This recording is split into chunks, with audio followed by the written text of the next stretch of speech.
This week on the show, a look at going it alone versus crowdfunding or partnering, Jerry Seinfeld launches a web series, and the band is back together as we're joined by Daisy Whitney, right here on Behind the Video, episode 11. Hey everybody, welcome back to Behind the Video. This is episode number 11 straight weeks of the finest Behind the Video content that money can provide. I also want to thank our new fans on Stitcher. We had a great week last week from all the Stitcher traffic, so thanks for tuning in. And joining me as always is my lovely co-host, Tim Street. Tim, how are you from the Starbucks? Hey, I am from the Starbucks today in beautiful downtown Burbank. Well, I'm not downtown Burbank, but I'm Burbank across the street from the Falcon Theater where Frank Marshall does all his plays. Oh, that's pretty cool. Not Frank Marshall, Gary Marshall. Sorry about that, guys. Well, there you go. And also joining us from a much more comfortable place than I am in right now. I'm actually in an equipment closet, and I'll talk about that maybe later. Is Goldie Chan from a more comfortable room. How are you? I am good. I'm back this week, and I'm excited to talk video. And we're excited to talk video with you, too. So I'm actually being held hostage right now in a closet, but they've allowed me to do the show. You look like still, you're in 24. Are you in an episode of 24? You got abducted? Yes, I did, and I'm trying to hide from them. I want to see the bomb strapped to your chest. Yes, it's one of those new fancy bombs. You can't really see it, but I'm actually at my paying job, and there's Daisy. Daisy's joining us, and we're doing a system conversion this week, and this is the only room where I have quiet and an Ethernet port. So it looks a little rustic, but Daisy Whitney is here. How are you? So Daisy, meet Goldie. Goldie, meet Daisy. Hi, Goldie. How are you? I'm good. How are you, Daisy? I'm good. I've never done a Google Hangout before, but since Lon is in like some converted room, I'm gonna feel okay to make tea behind me if that's all right. That's perfectly fine, and very nice cabinets. We got the band back together. The band is back together. And this is a moment we've been waiting for because Tim and I have been talking about getting the band back together for a while, so we're so happy to have you on the show, Daisy. Oh, it's my pleasure. I assume this means we're live. We are live, and we only have one viewer at the moment, so no pressure. Well, all right. Well, hi, viewer. It'll pick up as time goes on. So what we like to do is usually start the show off with some of the things that we're working on. And Daisy, you've had quite a success with a couple of books lately. So how is the book writing going? I'm busy. It's going great. I have 2 novels out now, The Mockingbirds and the Rivals. And The Mockingbirds is now in paperback as well as in hardcover. My 3rd book from Little Brown is going to be out next spring. And then I also sold 2 more books to Bloomsbury, same publisher as Harry Potter. So I'm going to be doing 2 YA novels a year. I'm going to be doing kind of more YA fantasy type of stories with Bloomsbury and the contemporary stories with Little Brown. And I can't give any more details, but I'm also going to be doing contemporary romance, for adult women. But I don't mean adult like porn. It's just so weird. It's an older audience, right? Well, because I write YA. 50 Shades of Daisy. I know. I was going to say 50 Shades. Yeah, you have to differentiate it because, like, on the one hand, I'm writing for teens. On the other hand, I'm writing for adults. But as soon as you say you're writing for adults, you get that adult connotation. So I've got to figure out, I don't know, what do I call it? Women's fiction, contemporary romance. But anyway, so I'm going to be doing some stuff there as well. And I'm also covering media. I'm doing a daily blog for Media Post now, covering online video and data and trends and insight and research in that area, and BTV and synopsis and things like that. So I'm definitely very, very sort of equally focused on the fiction writing as well as the media stuff. So you don't sleep much? No, which is why I'm making tea right now. Right, keep the caffeine flowing. So caffeine. Last week we talked about Tim's new ebook, which he's distributing himself and marketing himself. How's the experience been, Daisy, working with a publisher and having all that marketing muscle behind your work? Is it something that do you think you could have done this on your own, or has the publisher been a really big part of making your books a success?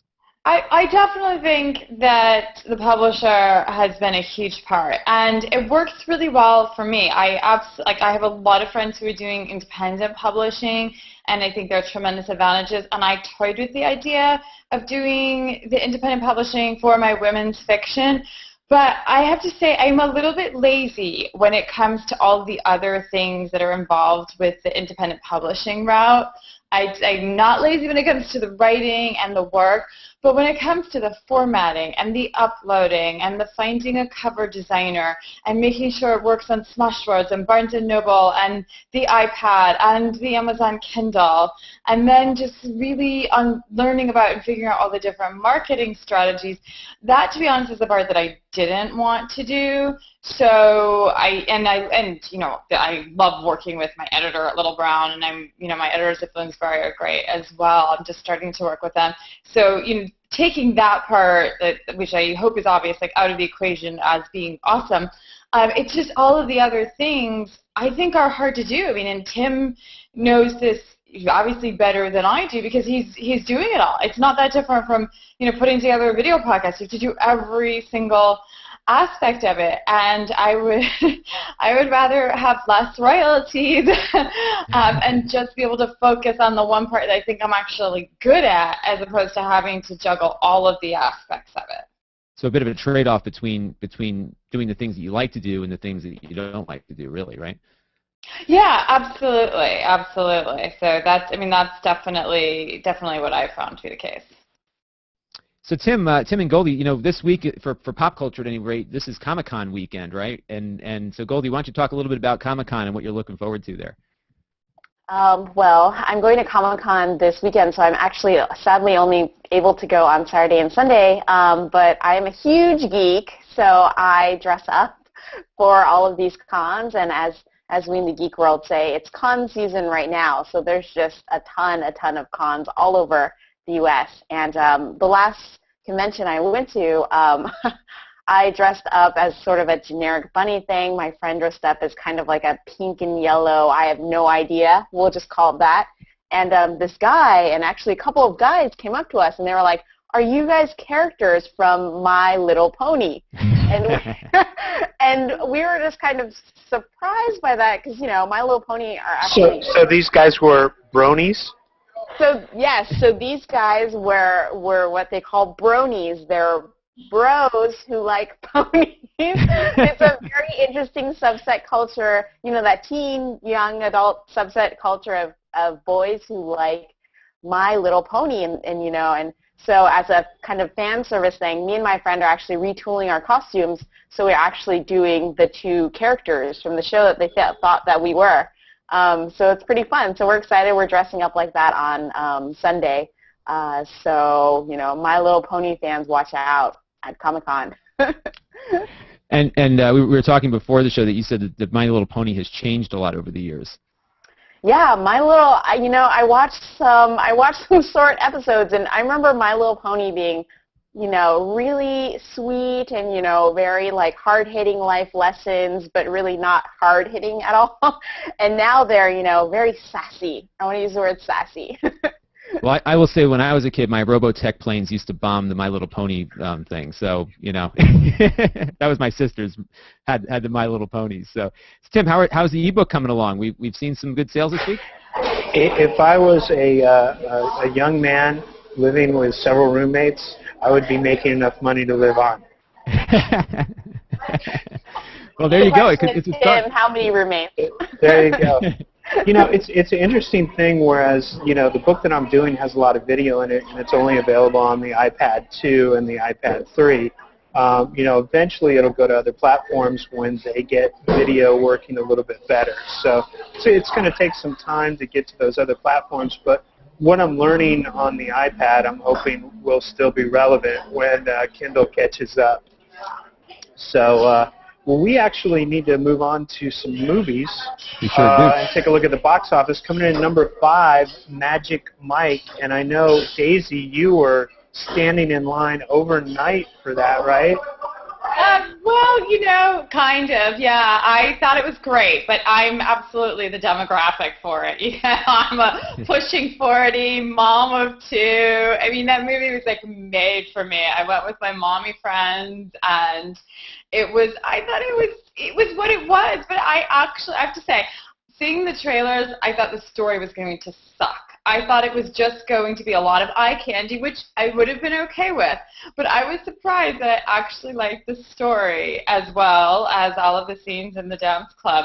But I also just think that its success is a good reminder to Hollywood that female filmgoers actually matter. I read a great story about how both Ted and Magic Mike obviously were successful in their opening weekends, and that if you took away, and that Ted was, of course, that movie appeals to men, but nearly half of its audience was female. I thought it was very funny as well. So nearly half of the audience for Ted was female. About 75% of the audience for Magic Mike was female. So if you took away the female filmgoers that Hollywood doesn't always think about or market to as much, you lost a significant portion of your box office that weekend. And I just think that's worth paying attention to for Hollywood, that yes, we go along and see superhero movies and other movies much more than guys do, but I still think that the success of both movies is an important sign that female filmgoers have a significant voice and money at the box office. And when there's a film that comes out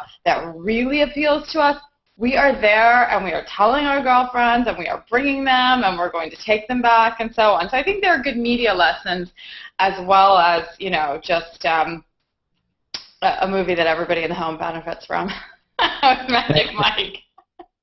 And I think, too, when you look at last week's box office results, I think maybe couples went to the movies together and the guys went off to see Ted and the ladies stuck around for Magic Mike. Could that be? Well, there's some pretty hilarious things rolling around the Twitterverse and the Facebook about Ted versus Magic Mike, which is this may be the first time in history that men desperately want to see a movie about a teddy bear and women want to see a movie about strippers.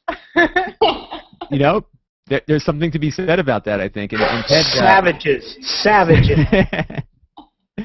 And Ted has brought in $120 million since its release, which is remarkable for something that people didn't expect to do that well. Topping the box office is Spider-Man. Has anyone seen it? Yeah, I caught Spider-Man. I got to say it was stunning, but the story was, it kind of felt like you were watching a story that you knew very well and somebody was telling it the wrong way. Oh, interesting. So this was a reboot of the prior Spider-Man stuff, right? Yeah, it was the Peter Parker got bit by a spider and bad things happened. The acceleration of the reboots is really getting scary. Either that or I'm getting older, because they're remaking Total Recall, which didn't seem like it was all that long ago to me, but maybe it was now. So it was. Okay, well, maybe I am getting older then. Sad news, Ernest Borgnine, who Newsday says was the beefy screen star known for blustery and often villainous roles, died last week at Cedars-Sinai Medical at the age of 95. So that was a sad day. Anyone have any fun Ernest Borgnine stories? I think he was in Airwolf, wasn't he? Maybe. I want to say I worked with him a couple times over the years, and he was always just a really nice guy. Whenever we were doing a big press event or something like that, he would always come and just fun guy, always had a smile on his face and glad to see everybody. We will miss him, and I'm going to check out some more of his work and try to see if I missed anything that he's been in so much stuff over the years that he becomes like one of these familiar faces that you don't always place in a production. So let's move on to television. I'm going to bring up something kind of funny, which apparently he was in SpongeBob SquarePants as one of the voices, and I had no idea. You got to check that IMDb list and go through it all and see where he showed up. I wonder if he ever tried out for the Olympics, because they came in at number 10. And they're not even on yet. It's just the trials. So, yeah, NBC had, for broadcast this week, the Olympic trials were number 10, followed by 60 Minutes, The Bachelorette. Daisy, do you watch The Bachelorette? I don't watch any broadcast TV live at all. Sorry. Although I'll pretty much all Netflix, all Hulu. That's where I'm watching. That's pretty much us too. So we often don't we talk about shows we never watch. So of course, hours. Oh yeah, well then I can wisely talk about anything. I watch HBO, and I watch that Newsroom. I love that Newsroom. Oh, I'm looking forward to watching that. I haven't seen that one yet. And but we just want to get somebody on the show who admits to actually watching The Bachelorette. So we'll get there. We'll get there eventually. And on cable, we'll probably see some Breaking Bad hitting this next week. So I'm really looking forward to the premiere of that on Sunday. But American Pickers is at number 10. Longmire on A&E. Does anyone know about Longmire? I'm going to say it's probably a Texas something or other. It sounds very Texan, doesn't it? So, Swamp People number 8, True Blood number 7 on HBO, WWE Pawn Stars at 4 and 3, Rizzoli and Isles at 2, and the Sprint Cup Daytona, you can't beat NASCAR, is leading the cable charts. And so this week, Breaking Bad comes back on Sunday night, and that's been a great show on A&E, and that'll probably dominate the ratings as we move forward there. So we'll see what happens there. Anger Management dropped 35% in the ratings from its premiere, and that was Charlie Sheen's new show. Are fans over him at this point? I think once the story is over, people go away, and for Charlie, his meltdown story is over, and he's back on the show. So he needs to have another meltdown in order to get some ratings. that would probably help him out. And the next thing here, related to cable, and Daisy, I think you shared this link earlier this week because I was stalking you on Twitter, that people are cutting are not cord cutting and just accepting the fact that their cable bills are going up. So I cord cutted because I was sick of my cable bill going up. But we're seeing a lot of folks just dealing with it, and apparently when we look at the DirecTV and Viacom battle that's currently brewing, where MTV is off of DirecTV at the moment, including Nickelodeon and a whole bunch of other properties, are people just accepting higher cable rates? Tim, what do you think? Yeah, I think a lot of it has to do with, people need that chill out time, and it's just easier, whereas, for us, we're all on the internet every day as part of our jobs, but for regular people, they just want to come home and chill out and turn something on and veg out. They don't want to have to work for it. And I think that IP-based delivery will have to overcome that so that it's easy to just turn on your Roku or just turn on a TV that already has Roku in it and not have to go through all the trouble of buying an Apple TV and hooking it up. Right. And Daisy, are you a cord cutter? Because you just mentioned you don't really watch too much broadcast. So are you one of these lazy consumers? Yeah, I haven't had cable service in probably about 4 years, except for internet. But I think that, and all of the statistics that I've seen and all the data that I've seen, as well as the quarterly reports that come from the MSOs, their numbers remain strong, and cable penetration is steady. I think it's at about 87%. The Leichman Research Group report said.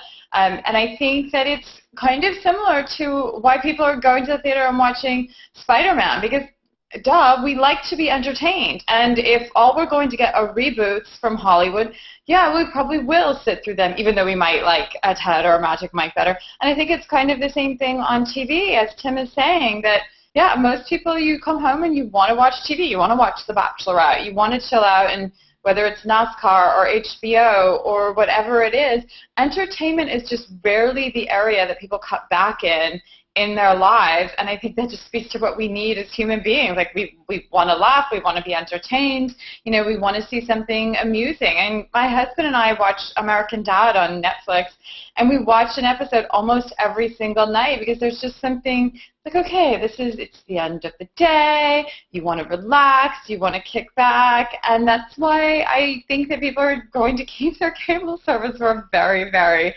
long time. And they're kind of captive audiences, too, because the rates go up, and a lot of times people don't even notice it. So they're just paying these cable bills. I had one of those DVRs, like, just sitting under my television for a year. I never even looked at it, and it was costing me $15 a month, and I just hauled it all out.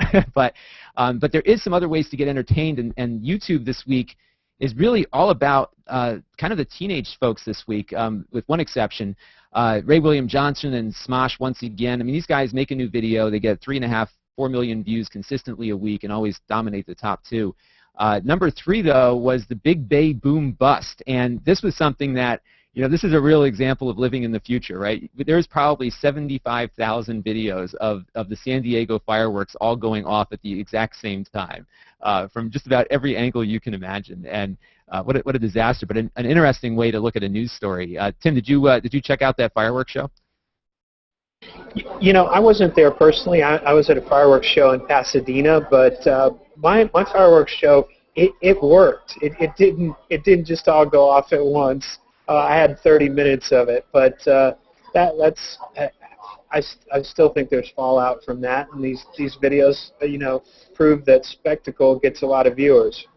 It sure does, and in fact, that video got over 3 million views just and that was one of them. I think collectively, who knows what the total really comes down to. So, quite fascinating. This is an interesting story. Jerry Seinfeld is trying to, it looks like, going to do a web series, and yeah, he's going to talk with other comedians and take a car ride and have some coffee or something like that. And it shows how easy this thing is. Now, granted, I'm sitting here in a closet making a web series. Are we going to see more of this kind of stuff, Goldie? I know you're in this business, so what kind of advice would you give to a celebrity looking to start, or anyone looking to start something? It's easy to do, right? Mm-hmm. I think it's actually the bar to entry is so low now, and I think this actually reminds me a lot of what Denny's does, which is they do late night dinners at Denny's with comedians, and so they interview comedians, and so this is great. They also have another one with Conan O'Brien's sidekick, where I forget what the name is, but something R-rated, and he just has drinks. They just get really boozed up and talk about random topics. So I think you pick something you like, and I guess in this case for Seinfeld it's coffee in a car, and then you just talk with your celeb friends, and people want to watch this. Daisy, we have a new podcast we're doing called Under the Table, and we call you about 9:30 at night after you've had some wine. See, I would be on my third cup of tea by then, so I'm good to go. You feel free. Yeah, right.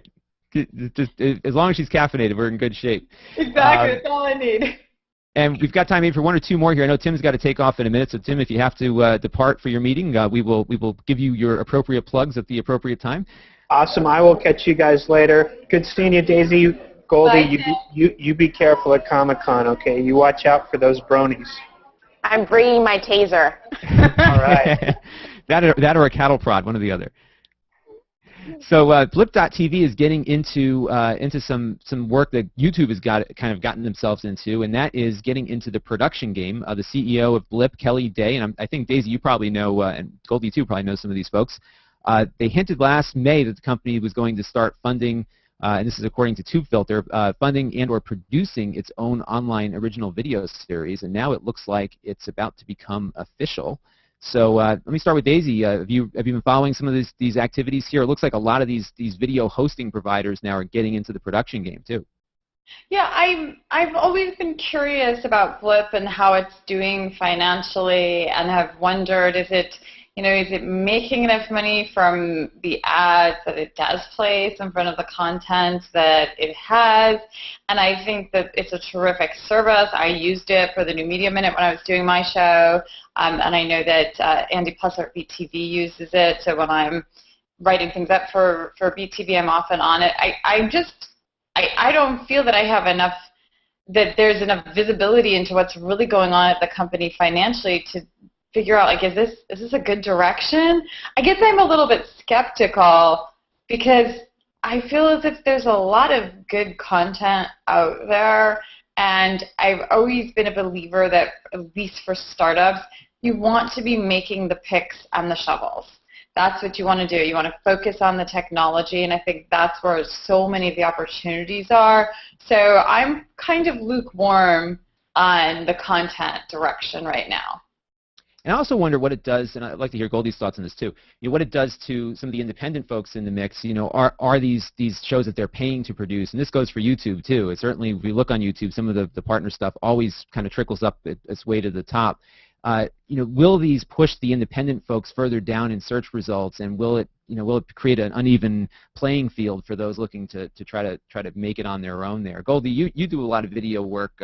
we all have to use YouTube. I use Blip for some things, although I found my revenue doing better on the YouTube side of the world lately. What do you use, and what do you recommend people use for video hosting?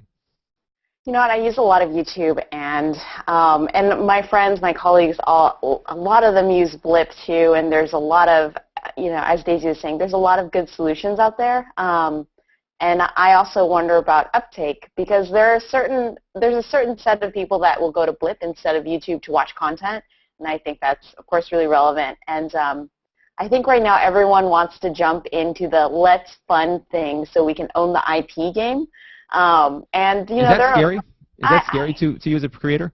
I think it's, to me, I just think you make choices in life. This is like a life thing, right? Yeah. So as a creator, you make a choice.